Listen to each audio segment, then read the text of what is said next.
السلام علیکم، زه ایمالیار ساجد یم. تاسو ته ښه راغلاست وایم. په دې هیله چې ټول روغ اوسئ. د CSS د کلاس شپږ څلوېښتمه ویډیو ده او په دې ویډیو کې به موږ تاسو ریسایز پراپرټي باندې خبرې کوو چې دا موږ سره څه شی دی او څنګه استعمالولی شو.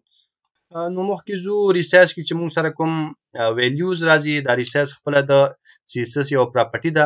په دې کې موږ سره چې کوم ویلیوز راځي هغه هاریزونټل دی، بل موږ سره ورټیکل دی، بل موږ سره بوت دی او بل موږ سره نن دی. دا څه شی دی، څه لپاره استعمالیږي او څنګه استعمالولی شو، دا اوس مخکې ځو عملاً ګورو. نو زه ځم خپل ایډیټر ته. نو لکه څنګه چې تاسو ګورئ یو ځل بیا هم ما د HTML بیسیک کوډ اخیستی. د هغې نه علاوه دلته موږ سره هیډ بخش کې سټایل ټیګ دی چې په دې کې به خپل CSS کوډ لیکو. نو زه راځم لومړی یو دف اخلم دلته او د دف ته کلاس ورکوم div1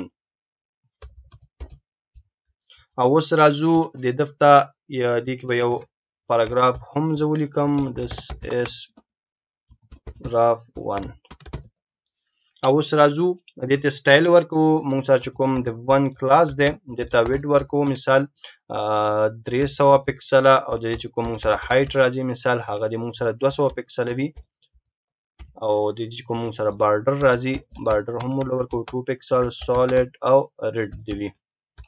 سیف کوو. چې کله راشو براوزر ته ریلوډ کلیک کړو نو تاسو ګورئ دا موږ سره یو دف دی.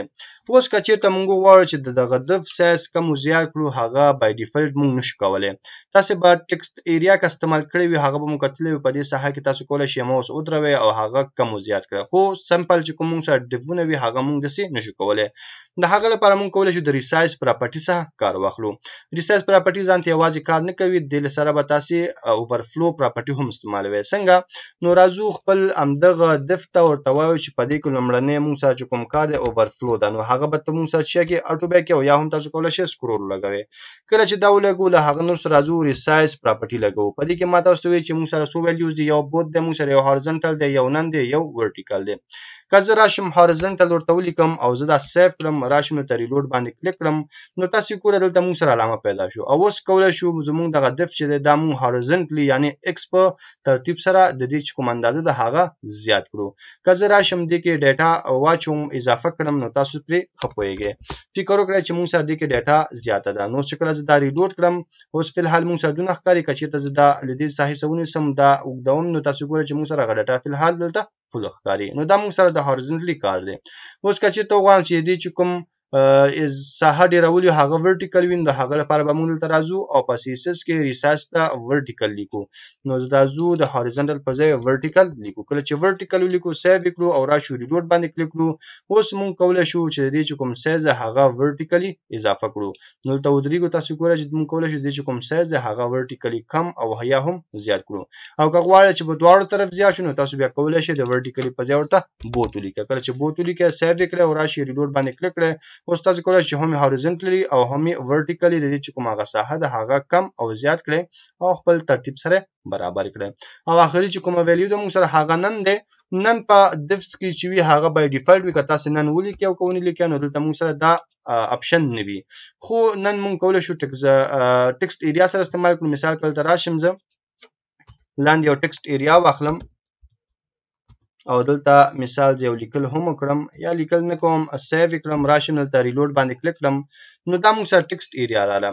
د دې به زه کوم کالمونه دي هغه به زه کم کړم 50 به کړم سیو ریلوډ. نو دا موږ سره اوس فلحال چې دی ټکسټ ایریا ده او دا چې دی بای ډیفالت موږ کولی شو د دې چې کومه ساحه ده هغه کم او زیات کړو. اوس که څوک ماته ووایي چې یاره دا بند کړه دا باید کم او زیات نشي نو هغه به موږ څنګه کوو. د هغه لپاره همدغه پراپرټي نه موږ کار اخلو. نو زه راځم وګورم چې موږ سره کوم ټکسټ ایریا ده هغه ته به راشو دې چې کوم ریسایز د هغه به ورته ته نن کړو. چې کله دا موږ نن کړو او راشو دلته ریلوډ باندې کلیک کړو نو تاسو به اوس وګورئ چې موږ نشو کولی د دې چې کومه ساحه ده هغه کم او زیات کړو ځکه د دې چې کومه پراپرټي وه هغه موږ ورته نن کړه.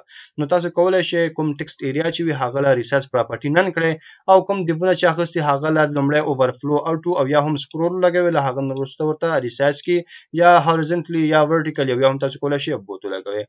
په دې هیله چې پر موضوع پوه شوي اوسئ. که بیا هم څه پوښتنه وي څه غوښتنه وي تاسو کولی شئ ما له کمنټ پرېږدئ. تر بیا چې زه راځم تاسو په خدای سپارم. ما په دعاګانو کې یاد ساتئ. د خدای په امان.